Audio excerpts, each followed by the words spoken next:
क्या नीतीश कुमार नहीं बनेंगे बिहार के मुख्यमंत्री? अमित शाह ने दिया बड़ा संकेत। दोस्तों, बिहार में इस वक्त सियासी खेल अपने चरम पर है। अमित शाह ने अब बिहार के मुख्यमंत्री को लेकर ऐसा बयान दे दिया है कि जिससे बवाल मचा हुआ, और हद तो तब हो गई जब नीतीश कुमार की बेबसी को देखते हुए जीतन राम मांझी ने उनकी जबरदस्त चुटकी ले ली है, उनके मजे ले लिए हैं।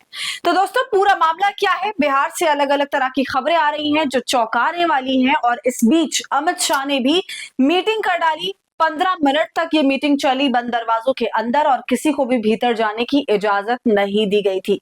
तो सवाल है कि उस मीटिंग में क्या कुछ हुआ, जानेंगे विस्तार से, तो आप हमारे साथ अंत तक बने रहिएगा।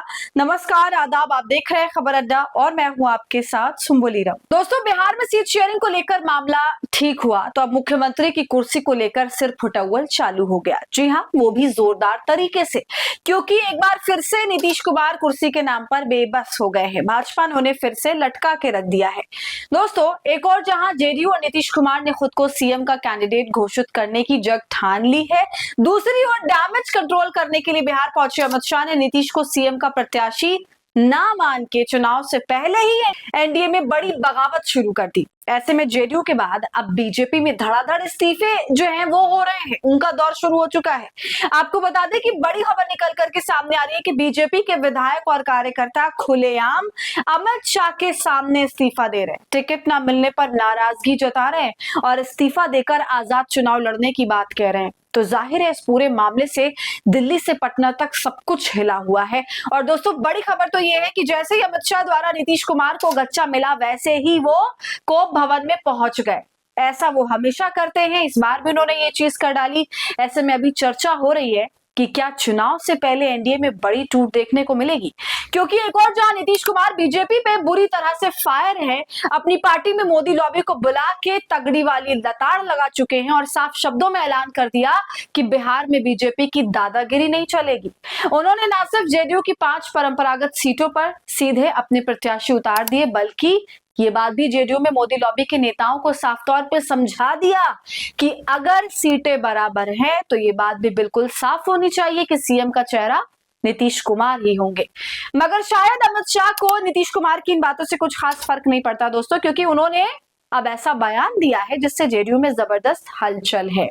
देखिए, बिल्कुल पक्की खबर है, लिखा है नीतीश के फिर से सीएम बनने पर सस्पेंस, शाह गडकरी ललन के बयान से कंफ्यूजन, खुलकर सपोर्ट में आए मांझी। खबर में आगे लिखा है, बिहार चुनाव में अगर एनडीए जीतती है तो क्या नीतीश कुमार ही मुख्यमंत्री बनेंगे? इस पर गृह मंत्री अमित शाह ने कहा, अभी हम नीतीश कुमार के नेतृत्व में ही चुनाव लड़ रहे हैं, हमारे चुनाव का नेतृत्व नीतीश कुमार ही कर रहे हैं। अमित शाह से फिर से पूछा गया कि अगर बिहार में एनडीए जीतता है तो क्या आप नीतीश कुमार को मुख्यमंत्री बनाएंगे? इस पर शाह ने कहा, मैं भला कौन होता हूं किसी को मुख्यमंत्री बनाने वाला, इतनी सारी पार्टियों का गठबंधन है, चुनाव के बाद जब हम लोग बैठेंगे तभी सभी दलों के नेता अपना विधायक दल का नेता तय करेंगे।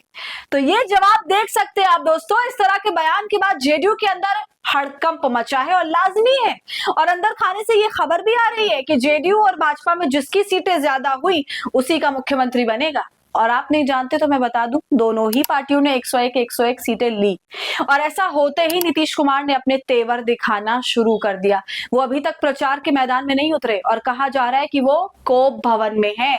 और दोस्तों, ये हर बार का देखा गया है कि जब भी नीतीश कुमार कोप भवन जाते हैं तो वहां से पूरा मंथन करके लौटते और पलटी मारते हैं, या फिर कोई और रणनीति चलते हैं जिससे उनका काम बन जाए। तो अब आगे देखना है कि नीतीश कुमार क्या करते हैं, लेकिन मुश्किल है तो भारतीय जनता पार्टी के लिए भी, क्योंकि जैसे ही वो बिहार पहुंचे उनको धड़ाधड़ इस्तीफे सौंपे जा रहे हैं। अब बताइए दोस्तों, खबर देख लीजिए, साफ लिखा है इसमें, टिकट ना मिलने से नाराज पीरपैंती बीजेपी विधायक ने दिया इस्तीफा, निर्दलीय लड़ सकते हैं चुनाव। दोस्तों, भाजपा नेता ललन पासवान ने टिकट कटने से नाराज होकर पार्टी की प्राथमिक सदस्यता से इस्तीफा दे दिया। पीरपैंती के विधायक ललन पासवान ने पार्टी द्वारा मुरारी पासवान को उम्मीदवार बनाए जाने के बाद ये कदम उठाया। उन्होंने कहा कि अब वो बाबा साहेब अम्बेडकर के आदर्शों पर काम करेंगे और समर्थकों के कहने पर निर्दलीय चुनाव लड़ने की तैयारी करेंगे। अब दोस्तों, आप ये वाली खबर भी देख लीजिए, सिर्फ एक इस्तीफे पर बात खत्म नहीं हुई।